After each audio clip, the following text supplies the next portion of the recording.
신명기 16장 21절에서 22절입니다. 짧은 본문이라 다 함께 합독하시겠습니다. 함께 읽겠습니다. 시작. 내 하나님 여호와를 위하여 쌓은 제단 곁에 어떤 나무로든지 아세라상을 세우지 말며 자기를 위하여 주상을 세우지 말라. 내 하나님 여호와께서 미워하시느니라. 아멘. 하나님은 반드시 사람 중에 재판관이나 지도자를 세워 공의로 재판하고 공의로 다스리라고 명령하십니다. 올바른 정치 체계와 올바른 사법 체계를 갖추는 것이 건강한 사회를 만드는 기본입니다. 우리나라는 경제 규모 면에서 선진국에 거의 도달했지만 후진적인 정치 체계와 사법 체계를 갖추고 있어 아직은 멀지 않았나 생각합니다. 그러나 정치인과 사법인이 모두 하나님의 공의로 자신의 직무를 감당한다면 우리나라는 세계에서 멋진 나라, 살기 좋은 나라가 될 것입니다. 세계에서 가장 젊은 여성 총리 중 한 명인 핀란드의 사나 마린은 평소 대중교통을 이용하며 관용차도 거의 사용하지 않았다고 합니다. 사생활이나 생활 방식도 매우 소박하고 투명하게 공개했으며 총리로서의 특권을 최소화하려고 했습니다. 유명한 일화가 있는데 야근으로 일하는 중에 음식을 시켜 먹었는데 음식 배달 비용이 논란이 있자 약 300유로, 하나로 40만 원을 즉시 반환하며 책임을 지기도 했다고 합니다. 그런 정치인이 있으니 세계에서 가장 행복한 나라 하면 핀란드가 항상 수위권을 차지하는 것 아니겠습니까? 하나님은 공의로운 재판의 세 가지 기준을 제시했습니다. 첫 번째는 재판을 굽게 하지 말고, 둘째는 외모를 보며 판단하지 말며, 마지막으로는 뇌물을 받지 말라는 것입니다. 만약 이 기준을 따라 공의로 재판하고 다스린다면 살겠고 하나님의 약속하신 땅을 받게 될 것이라 하나님은 약속해 주셨습니다. 우리 또한 각자 자리에서 공의의 기준을 따라 살아 하나님의 예비하신 복을 받아가지는 사람이 되었으면 좋겠습니다. 오늘은 우상 제작 금지에 관련한 것입니다. 자주 다룬 내용이지만 정말 중요한 내용이 있어 깊게 다뤄보고자 합니다. 하나님이 우리에게 금지하는 규례를 잘 보면 맹목적으로 금하는 것이 아니라 그 안에 깊은 뜻이 있음을 확인하게 될 것입니다. 오늘도 말씀을 통해 하나님이 제정하신 규례의 의미를 깨닫는 시간이 되길 예수 그리스도 이름으로 소망합니다. 하나님은 하나님께 드리는 제단 곁에 어떤 나무로든지 아세라상을 세우지 말라고 명령하십니다. 21절입니다. 내 하나님 여호와를 위하여 쌓은 제단 곁에 어떤 나무로든지 아세라상을 세우지 말며, 여호와를 쌓은 단 곁에 아세라상을 세우지 말라는 명령은 아주 심플하고 지키기 쉬운 명령이라 생각할 것입니다. 그러나 현실에서 보면 정말 쉽지 않은 명령임을 알 수 있습니다. 예수의 복음을 듣고 믿는 자의 삶을 보면 전적으로 하나님을 버리고 우상을 섬기거나 다른 신을 섬기는 자는 없습니다. 신앙을 버리는 한이 있어도 완전히 개종하는 경우는 흔치 않다는 겁니다. 그러나 많은 이들이 하나님을 섬기면서 세상의 것을 겸하여 섬깁니다. 즉 곁에 두고 섬긴다는 겁니다. 예를 들어 하나님을 섬기면서 문제가 생기거나 선택의 순간에 세상의 기준을 따라 결정하고 판단하는 것입니다. 또는 주일은 교회를 다니고 말씀대로 살려고 노력하지만 나머지 6일은 세상의 편이 떼어 세상 사람과 전혀 다를 것이 없는 기준으로 살아가는 겁니다. 즉 신앙과 세상의 삶 사이에 양다리를 걸치며 이중 생활을 하는 것입니다. 결국 그런 삶을 사는 자의 진정한 삶이 어떨 것 같습니다. 하나님을 믿으면 세상이 줄 수 없는 평안에 거해야 하는데 세상을 겸하여 섬기니 여전히 불안과 염려를 안고 살고 무엇을 먹을까, 무엇을 입을까 걱정하며 살아갑니다. 하나님보다 돈을 더 섬기고 하나님보다 세상의 명예와 지위를 더 고민하고 예배보다는 일상의 이득을 더 섬기거나 또는 개인의 취미와 유흥을 더 즐기니 즐길 때는 좋을지 모르지만 어느새 여러분의 신앙은 바닥을 드러내게 될 것입니다.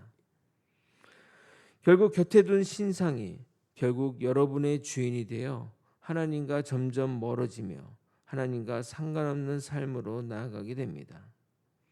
여러분, 이것은 성경에서도 확인된 사실입니다. 솔로몬도 처음에는 하나님을 전적으로 섬겼습니다. 그러나 정치적인 이유로 또는 나라의 발전과 부강을 위해 이방 나라 여인을 아내로 삼기 시작했고 그들의 신상을 허용했습니다. 아마도 솔로몬은 그렇게 한다 할지라도 내 마음의 중심은 하나님께 있으니 그냥 형식적인 것이고 모양만 다른 우상이 나의 삶에 어떤 영향을 미치겠어? 나를 몰라? 내가 얼마나 하나님 중심적인데? 라고 생각했을 것입니다. 그러나 결과는 어떻게 되었습니까? 곁에 두었던 신상이 주신이 되어 하나님을 밀어내는 결과를 낳지 않았냐 이 말입니다. 유명한 성경 구절을 읽어드리도록 하겠습니다. 열왕기상 11장 4절에서 8절입니다. 긴 본문이지만 읽어드리도록 하겠습니다. 솔로몬의 나이가 많을 때에 그의 여인들이 그의 마음을 돌려 다른 신들을 따르게 하였으며 왕의 마음이 그의 아버지 다윗의 마음과 같지 아니하여 그의 하나님 여호와 앞에서 온전하지 못하였으니 이는 시돈 사람 여신 아스타롯을 따르고 암몬 사람의 가증한 밀곰을 따름이라. 솔로몬이 여호와의 눈앞에서 악을 행하여 그의 아버지 다윗이 여호와를 온전히 따름같이 따르지 아니하고 모압의 가증한 그모스를 위하여 예루살렘 앞 산에 산당을 지었고 또 암몬 자손의 가증한 몰록을 위하여 그와 같이 하였으며 그가 또 그의 이방 여인들을 위하여 다 그와 같이 한지라.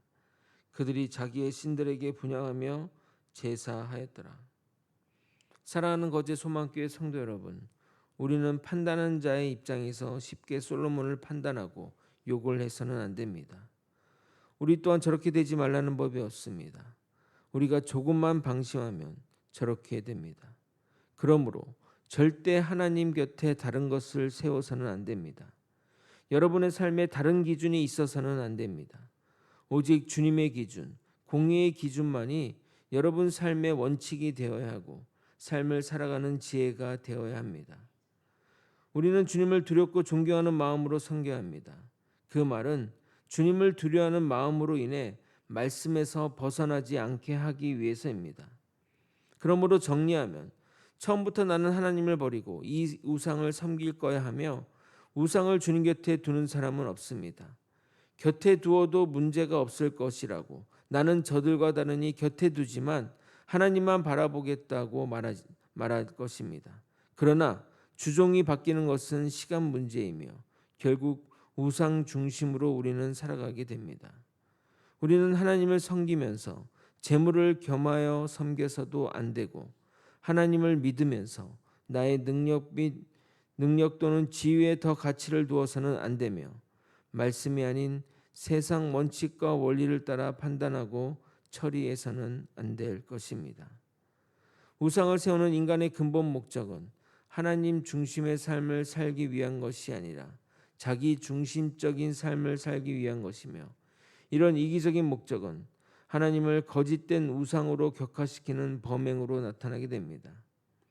그래서 하나님은 우리에게 자기를 위하여 주상을 섬기지 말라고 강조하시는 것입니다. 22절을 여러분이 한번 읽어보도록 하겠습니다. 함께 읽겠습니다. 시작. 자기를 위하여 주상을 세우지 말라. 내 하나님 여호와께서 미워하시느니라. 하나님이 우리에게 모든 성상이나 형상을 만들지 말라고 하는 것은 그것이 인간에게 우상이 될 것을 잘 아셨기 때문입니다. 우리는 십자가나 예수상을 보면서 이런 것은 괜찮다고 생각합니다. 그러나 오히려 그런 것들이 더 위험합니다. 왜냐하면 그런 상에는 인간이 경계심을 갖지 않기 때문입니다. 인간은 그런 상도 결국 우상으로 만들어 버립니다. 우리는 이것을 카톨릭에서 확인할 수 있습니다. 유럽 카톨릭 교회를 가게 되면 그렇게 화려하고 수많은 형상을 볼 수 있습니다. 그러나 사람들이 그 성상을 보며 행하는 행위는 거의 우상 숭배와 다를 바가 없습니다. 어디를 만지면 자식을 낳는다고 생각하여 그 부분이 다른 곳과 달리 빛이 난다거나 뭔가 전설이 내려온다면서 사람들이 줄 서서 그것을 만지려는 많은 자들을 보게 됩니다. 예를 들어 예수님이 태어난 곳으로 여겨지는 곳에 가면 바닥에 동판이 깔려 있는데 그곳을 사람들이 계속 만져 반짝반짝거립니다. 예수님의 옷자락이라고 만지려고 하는 자들처럼 그렇게 매일 수많은 사람이 그곳에 손을 넣습니다. 그리고 가톨릭 신자들은 성호를 긋습니다. 사랑하는 성도 여러분, 믿음의 생활은 심플합니다. 하나님이 하지 말라는 것 하지 말고 하라는 것 하면 됩니다. 괜히 하면서 이것은 괜찮지 않을까? 이 정도면 뭐라 하지 않으실 것 같은데 와 같은 것은 애초에 시도조차 하지 말아야 합니다. 우리 인간은 이 세상에 존재하는 어떤 형상이나 자기 자신이 만들어낸 어떤 상징으로도 하나님을 섬겨서는 안 되며 오직 하나님께서 말씀으로 계시하신 기준과 규례를 따라서 하나님이 원하시는 방법을 따라 하나님을 섬겨야 합니다. 그것이 가장 안전하고 유일한 방법입니다. 우리는 자기를 위하여 주상을 섬기지 말라는 것에서 한 발짝 더 나가야 합니다. 우리가 우상 숭배라고 하면 나무나 돌 혹은 금속 등으로 만든 형상들에게 절하는 것만 생각합니다. 그래서 나는 주상을 세우지 않았고 그런 상에 절대 절하지 않을 것이니 우상 숭배와는 별개의 사람이라고 생각합니다. 그러나 우리가 진정 주의해야 할 것은 마음의 우상입니다. 마음에 짓는 그런 주상을 말하는 것입니다. 그 중에 가장 큰 것은 탐심입니다. 골로새서 3장 5절은 이렇게 말합니다. 그러므로 땅에 있는 지체를 죽이라. 곧 음란과 부정과 사욕과 악한 정욕과 탐심이니 탐심은 우상 숭배니라. 인간의 모든 죄가 바로 이 탐심에서 비롯됩니다. 누구든지 성상을 새기거나 부어 만든 우상을 철저히 멀리할지라도 탐심에 이끌려 행동한다면 그는 우상 숭배를 하고 있는 것입니다. 무엇이든 자기를 위해 하나님보다 더 사랑하고 우선순위를 둔다면 다 우상 숭배입니다. 그럼 목사님 어떻게 이 탐심을 다스릴 수 있습니까? 탐심을 버리려면 어떻게 해야 하나요? 그리스도의 사람은 정욕과 탐심을 십자가에 못 박아야 합니다. 갈라디아서 5장 24절 그리스도 예수의 사람들은 육체와 함께 그 정욕과 탐심을 십자가에 못 박았느니라. 나는 죽고 예수로 살아야 한다는 것입니다. 그래서 사도 바울은 자전적 고백처럼 날마다 죽노라 말한 겁니다. 탐심이 올라올 때마다 예수의 피를 생각하며 날마다 자신을 죽일 때 우상 숭배에 빠지지 않게 될 것입니다. 저절로 되는 것 하나도 없습니다.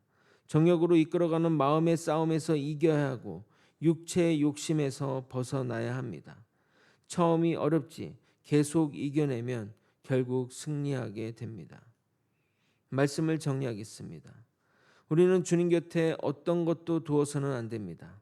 자신을 과신하지 말고 항상 근신하고 깨어있는 마음으로 살아야 합니다.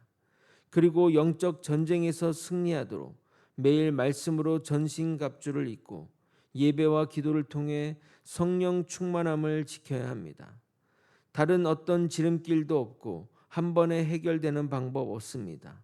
온전히 주를 신뢰하며 말씀을 읽고 예배 자리를 지키며 틈만 나면 기도하는 우리가 되어야 할 것입니다. 우리 모두 각자 자리에서 예배하고 기도하고 말씀대로 살아가는 우리가 되길 예수 그리스도 이름으로 축원드립니다. 아멘. 기도하시겠습니다. 하나님 아버지, 하나님 곁에 어떠한 것도 세우지 않는, 우상의 어떤 형상도 세우지 않는 믿음의 사람이 되게 도와주시옵소서. 더 나아가 마음의 숭상을 섬기지 않도록, 마음의 어떤 상도 세우지 않도록 이끌어 주시옵소서. 날마다 죽음으로써 내 육체의 모든 것들, 내가 바라는 모든 것들을 죽임으로써 하나님과 동행하는 삶을 살아갈 수 있도록 이끌어 주시옵소서. 하나님의 말씀과 하나님의 말씀을 지킴으로써 전심무장하고 예배와 기도 가운데 성령 충만함을 추구하며 하나님과 함께하는 삶을 살아갈 수 있도록 이끌어 주시옵소서. 사랑이 많으신 예수 그리스도 이름으로 기도드리옵나이다. 아멘.